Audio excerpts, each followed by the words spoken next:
Welcome to This Explainer. Okay, today we are diving into the absolutely fascinating psychology of why admitting a mistake feels like a literal personal attack. And, well, more importantly, how we can completely rewire our brains for growth. If you have ever dug your heels in during an argument, even when you knew deep down you just might be wrong, you are in exactly the right place. So I want you to seriously ask yourself, do you treat your opinions like your identity? Think back to the last time someone challenged a core belief of yours. Your heart probably started racing, your palms maybe got a little sweaty, and boom, your brain instantly went to war. Most of us defend our opinions even when we're clearly, obviously wrong, simply because admitting a mistake feels like a direct attack on who we are. It's like you aren't just protecting an idea, your brain feels like it's protecting you. But to really grow, we need to break that visceral defensive instinct. And we need to break it because psychology reveals something totally incredible here.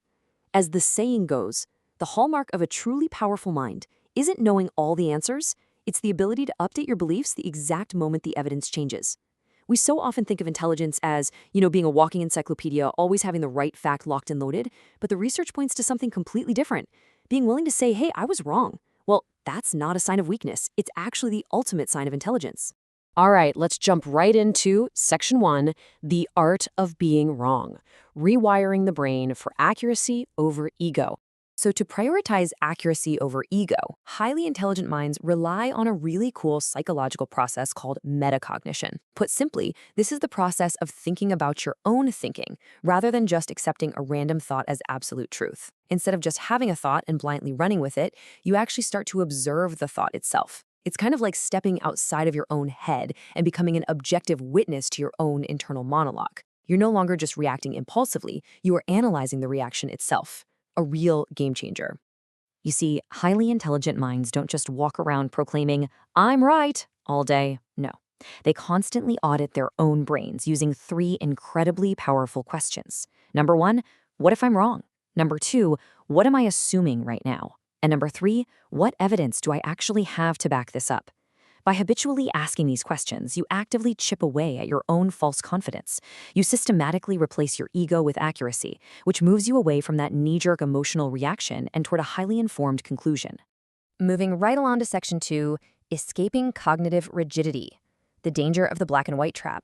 Now, getting stuck in a stubborn mindset doesn't just make you super frustrating to argue with at parties, it actually physically prevents your brain from learning.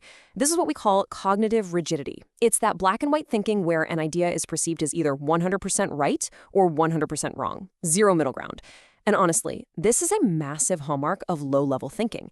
It keeps the brain totally stuck in a low-growth state because it completely fails to handle complexity, nuance, or the simple reality that multiple perspectives can hold a grain of truth at the exact same time. When we compare the two, the differences are just stark. Take a look at the rigid mind. It struggles with complexity. It is terrified to discard incorrect info because, that feels like a loss of self, so it stays completely stuck. But on the flip side, the flexible mind totally gets that new facts require an immediate adjustment in thinking. It is not afraid to just toss out old, incorrect information to make room for the actual truth. And because of this, the flexible mind vastly outpaces the rigid mind when it comes to learning. Which brings us to Section 3, the power of the pause, taking control of the brain's survival mode.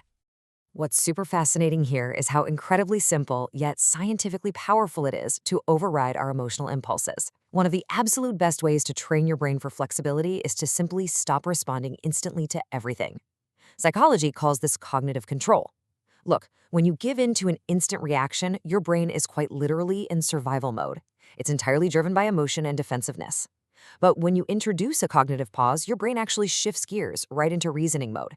It lets the thinking part of your brain override those hot emotional impulses. It gives you the space to objectively look at the evidence and maybe realize you might be wrong well before you embarrassingly double down on a mistake. In fact, let's actually practice this right now. Just pause. Did you feel that? In just a couple seconds of silence, you can physically feel the cognitive shift. You drop right out of that emotional high-speed chase and settle back into calm reasoning.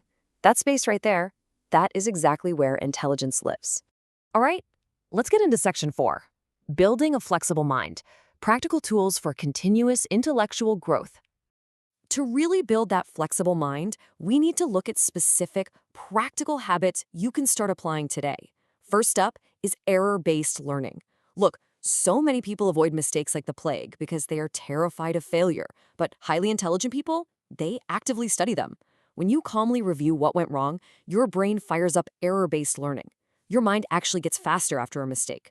By reflecting on the failure, you're literally training your brain to see patterns sooner and catch warning signs way quicker the next time around. Failure isn't what damages your intelligence. Avoiding reflection is what stunts your growth. Next up, we really have to look at where your validation comes from. People relying on external validation desperately need that spotlight moment or public agreement just to feel valued. So when someone disagrees with them, their very identity feels threatened. But compare that to internal validation. When your self-worth is secure and comes from within, an opposing opinion is no longer a threat. You can look at new evidence completely objectively because your personal value isn't tied up in having to be right all the time. Separating your ego from your ideas like this grants you ultimate intellectual freedom. Finally, and this is huge, be incredibly careful with the words you use internally, because they literally shape how smartly you think. Emotional language straight up blocks reasoning and spikes your stress. If you tell yourself, oh man, this is terrible, or I hate this, your brain just shuts down.